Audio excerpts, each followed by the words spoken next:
السلام عليكم ورحمة الله وبركاته. إن شاء الله يكون في دينا النهاردة خفيف بإذن الله عليكم. اللهم صل وسلم وبارك على سيدنا محمد. قبل الكلام نبدأ بحمد الله حمدا كثيرا وفيرا طيبا مباركا فيه. الحمد لله والشكر لله على كل نعمة ربنا اداها لنا. الله والصلاة على نبينا سيدنا يا حبيبي يا رسول الله. اللهم صل وسلم وبارك على سيدنا محمد. ان شاء الله الفيديو بتاعنا النهارده باذن الله يكون خفيف عليكم، وهو اصلا يعني ما شاء الله ولا قوه الا بالله، حاجه بسيطه كده وعلى الخفاف، وكله في وعيه واحده، مش هتحتاجي وعي كتير.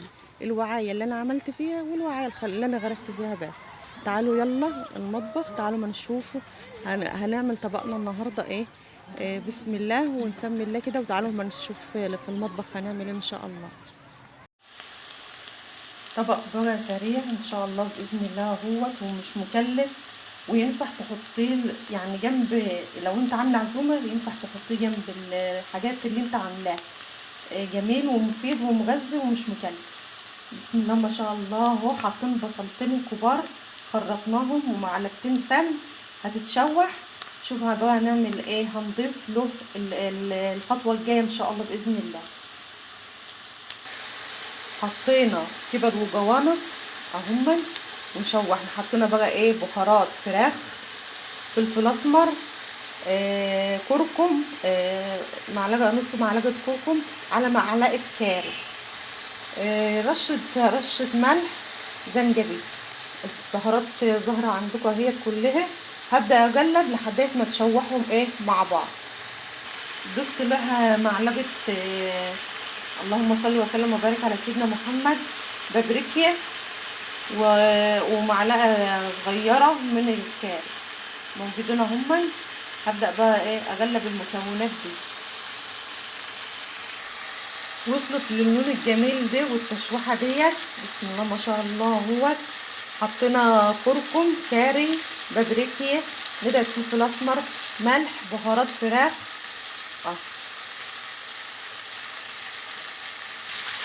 ضفت لها الفلفل الالوان او الفلفل العادي الاخضر اللي انت عايزاه او المتاح عندك ان شاء الله باذن الله. هقلبه واضيف له الرز على طول. اهوت قلبته بالمنظر ده وبالشكل ده بسم الله ما شاء الله. ريحته ويعني ما شاء الله ولا قوه الا بالله. تعالوا بقى معانا نشوف هنعمل الخطوه الجايه هنضيف له الرز. ولو عندك مرقه يعني فايضه منك تضيفيها، لو مش عندك تسقي بعد الرز عادي. اللهم صل وسلم وبارك على سيدنا محمد. حابه تضيفي مرقه حبه، مش حابه، هي مكوناتها ما شاء الله. الخلطه ديت ما شاء الله بسم الله ما شاء الله هتلاقيها دلوقتي جميله وهتشوفي النتيجه معايا. ضفت لها المرقه اهو، كان عندي مرقه فايضه صفتها من البصل والحاجات اللي فيها وضفتها ليه. انت مش عندك مرقه حط ميه، ولو مش حابه ضيفي مكعبين مرقه عشان بس تطعمها بس. امال انا كان عندي مرقه فايضه غليتها وضفت لها الرز. بالنظام ده هنشوفه بقى بعد ما يتعمل ان شاء الله باذن الله. هغطي بقى عليه ونشوف.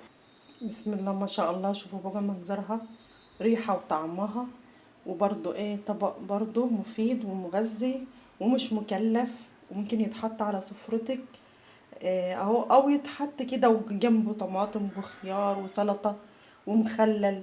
بسم الله ما شاء الله.